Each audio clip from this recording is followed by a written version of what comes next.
Hello, everyone, and welcome back to another episode of Tuesday Night Legacy, Pauper Edition. I am not going to be your commentator for tonight. That is Bryson's job, so let's pitch it over to him. Welcome to another round of Pauper Magic brought to you by Spellhold Games. Tonight we've got Eugene on your left playing Boros Tokens and AJ on the right playing BigFinity. Now Eugene's Tokens deck is famous for the Battle Screech, allowing you to put a lot of flying power into play quickly. If you already have one white creature in play when you cast the front half, you're able to immediately flash back for the back half. And then it's got just a few spells such as Faithless Looting, which is powerful in conjunction with Squadron Hawk, allowing you to generate card advantage from Squadron Hawk's ability. And AJ's deck is leveraging the Affinity mechanic to play very large threats early on in the game, as well as turning on the Siege Rhino of Pauper with the Bleak Coven Vampires. And enough with the intro, let's get on to the gameplay. I think AJ's got the play here. Goes with the Seed of the Synod artifact land into Moon Snare prototype, which is like a Springleash drum for artifacts. Eugene here with the solid turn 1 Thraben Inspector, creating a clue along the way, as well as clogging up the board. Being able to chip in there for 1 after deploying that, where's that? Seeker of the Way, prowess creature, which can really offset the life totals with the life link in some of the matchups. AJ there playing one of my favorite cards, Ichor Wellspring, drawing a card on the way in, just waiting to draw a card on the way out. Clogging up the board with that Ornithopter, which gets bolted before it's able to block.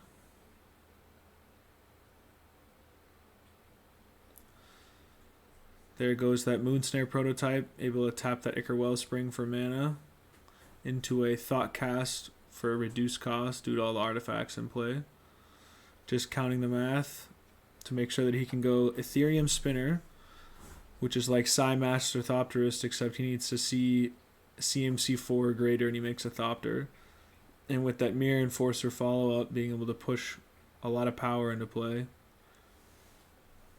Eugene churning through,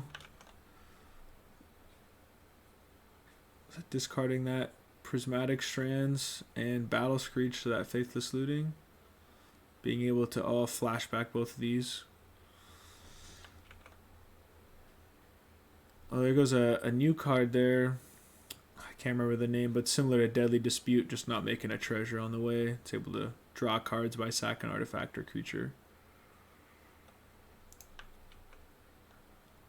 Eugene tapping those 3 white creatures to deploy the back half of that Battle Screech. Putting 2 white 1/1s in play. And also, what is this guy? Maintaining Monarch now. Being able to have a board state advantage, Monarch really leverages that advantage, allowing you to draw an additional card each turn. AJ now using that Blood Fountain, getting more artifacts in play, getting that loot effect from the Blood token, allowing him to bin unnecessary cards there. Starting to chunk away at Eugene's total mass on board. Eugene using that relic, slowly eating away at his graveyard, because that Blood Fountain can indeed return.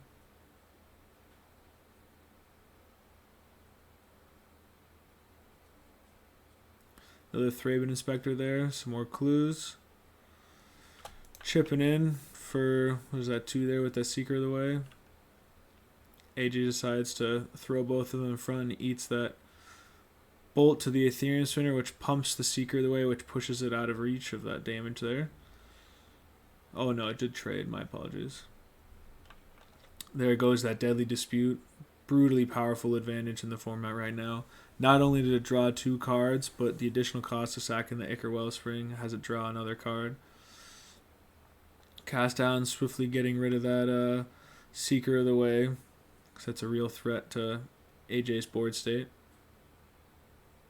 Eugene on tapping with quite a bit of mana. So I just sack the clue. Still got 3 mana up plus a land drop. Just looking for maybe another Battle Screech, Swat Hawk, something else he can flood the board with in the sky. So that's really the power of this deck. And the Rally the Peasants really allowing to push that damage over the end right at the last moment, being able to pump the team by +2 when they're all flying over. It's a big damage swing. Eugene doing the flashback on that Faithless Looting. Going to bin some of these excess lands he's got around here. Looks like he drew into Electrickery and something else. Electrickery being really good at sweeping up the board, especially with all these Thopters AJ's generating. Being able to just do 1 damage to target creature you don't control, but you can overload to hit all the annoying ones. Blood Fountain attempting to be activated, and Eugene swiftly cracking that Relic of Progenitus to exile the graveyard, not allowing AJ to return those creatures.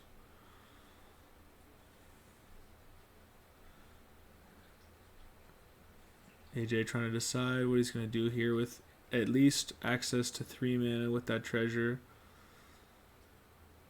Oh, Eugene swinging out there. AJ wanted to get rid of the Monarch threat. Eugene now using the Electrickery. Oh, not with Overload, just both hitting the Mere Enforcer to deal 4 damage to it.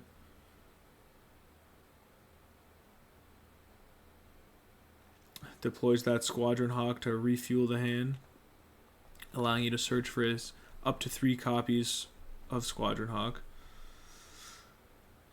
AJ now deploys that Siege Rhino, the Bleak Coven Vampires, draining Eugene for 4, gaining him 4, also being a 4/3 beater.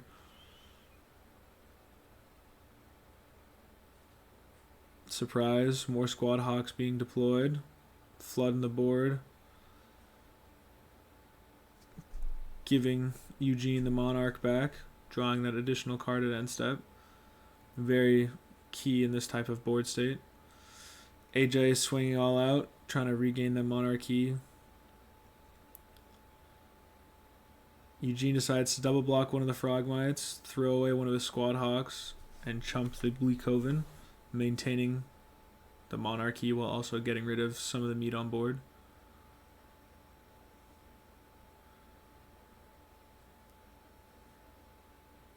Eugene now with the opportunity taps out, playing Protection from Monocolored, the Guardian of the Guild Pack, allowing him to really stonewall that Bleak Coven Vampire, although it doesn't really have much effect against all the artifact threats in his deck.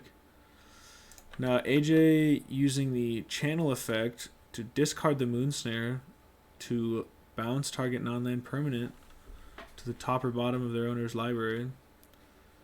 Puts that Journey to Nowhere back on there, getting that creature back. Journey to Nowhere comes back, scoops up that Frogmite. Eugene now swinging over, crashing through over the sky, pressuring his life total. Another Moonsnare prototype, bouncing that Journey to Nowhere, bringing back that Ethereum Spinner, allowing AJ to use his large affinity threats to push out more advantage with Flying Thopters, because the skies is the powerful place to be right now with that Monarchy in play. As long as Eugene is maintaining the Monarchy, his advantage to win here. Eugene swiftly getting rid of that Ethereum Spinner again. And it looks like that Mere Enforcer that came in as well. Crashing in the sky, getting lifelink there, drawing additional cards. AJ here really in a tough spot. Eugene pressuring him quite aggressively. Mushing in again, putting AJ to 6. And there goes game 1. They both went off the sideboarding. AJ will be on the play here. And we'll see if he can do a better job. Starts off with Duress, which sees that Electrickery, and I believe it's Fiery Cannonade from the sideboard there, really sweeping up a lot of AJ's board, so AJ quickly gets rid of that. Eugene just going land, drop, go, and turn 2 does the Thraben Inspector. AJ using that Deadly Dispute to sack one of his lands, that Darkseer Citadel, which doesn't really do much, but it was able to generate a treasure and draw some cards. Artifact tap land, pass the turn there. After that duress picking off that electricity. Another tap land. Say go. Eugene's going to at least be swinging for 3 here with that Seeker of the Way and Thraben Inspector. Oh, and the sideboard house in the matchup. Gorilla Shaman. Having the ability XX1, destroy target non-creature artifact with mana value X or less. Allowing him to, as long as he's got the mana, being able to machine gun all of AJ's artifact permanents. It's not too great to pick away that Icarus Wellspring as it draws along the way, but if he's in that condition where he's able to control the board state of artifacts, that might be the decision that'll be made. Not given the opportunity as AJ cashes in the Icarus Wellspring with the Deadly Dispute. Pretty much one of the best draw cards right now in Pauper. Not only does it draw 2 cards, but it stores that treasure for more mana along the way. Eugene swinging over. So that 4, 5, 6. So that's double bolt. So it's 12 plus. Yeah, it's lethal there. What a quick game 2 to finish off that round. Excellent showcase of the 2 decks. Thanks for watching, and we'll see you again next time.